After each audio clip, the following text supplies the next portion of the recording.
हमजालायबाय लोगोफोर हौवाफोरजों लोगोसे बेबायदि पार्टनारशिपआवहाय मावफानाय आइजो सिखारिफोर बेबायदि हमजाबाय बिजिनिनि सिङाव थानाय लादांगुरि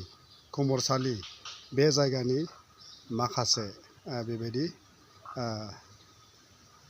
सिखारिफोरखौहाय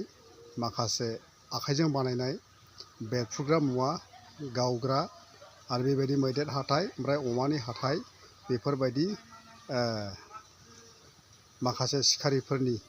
मेटेरियेल्स बुस्थु बेबायदि जब्द खालामनो मोन्दों बा हमनो मोन्दों आरो दायो नोंथांमोना नैबे भिडिअखौहाय नायलांनो हासिगौ।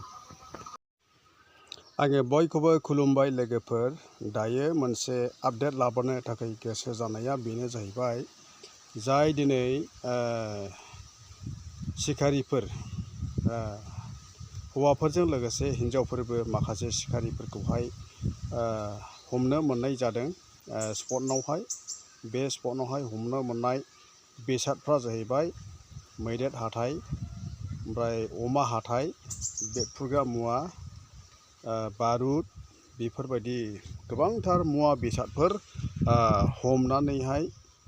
हमनो मोननाय जादों आरो पुलिस बिफाना बिथांमोनखौहाय बे पार्टनारशिपआव थानाय आइजो फलान ओमफ्राय हौवाफोरखौबो हमनानैहाय लांबाय सरकारनि मानसिफ्रा। बेयो जाहैबाय नै माखासे हमनो मोननाय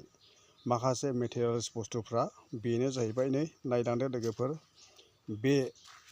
हमजानाय मानसिफोरनि जि गामि बे गामिया जाहैबाय बिजिनिनि सिङाव थानाय ओरै लादांगुरि खमरसालि बेफोरबायदि जायगानि सोद्रोमाफोर नायदो नै बेयो जाहैबाय मा बुस्थुमोन बेफोरो सैमानि अमा हाथाइ मैदेर हाथाइ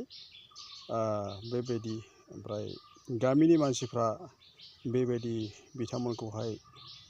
চোৰাং চিকাৰত ব্যৱহৃত বিভিন্ন সামগ্ৰীসহ 4টা চোৰাং চিকাৰী গ্ৰেপ্তাৰ কৰে।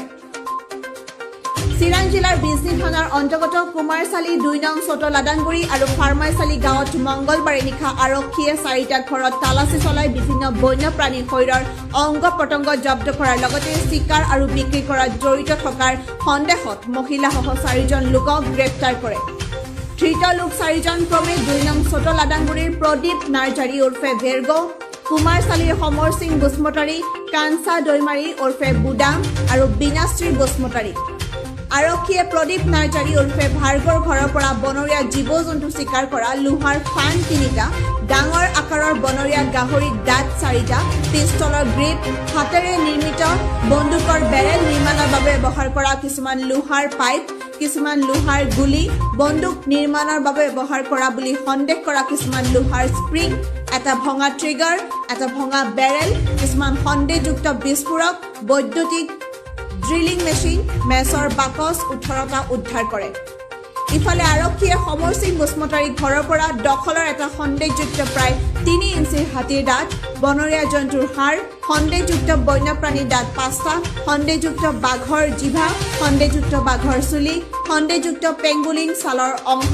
পৰ্ক পাইন কাইট 20 টুকুৰা আৰু অজ্ঞাত প্ৰাণীৰ কিছু শুকান অংগ উদ্ধাৰ কৰে।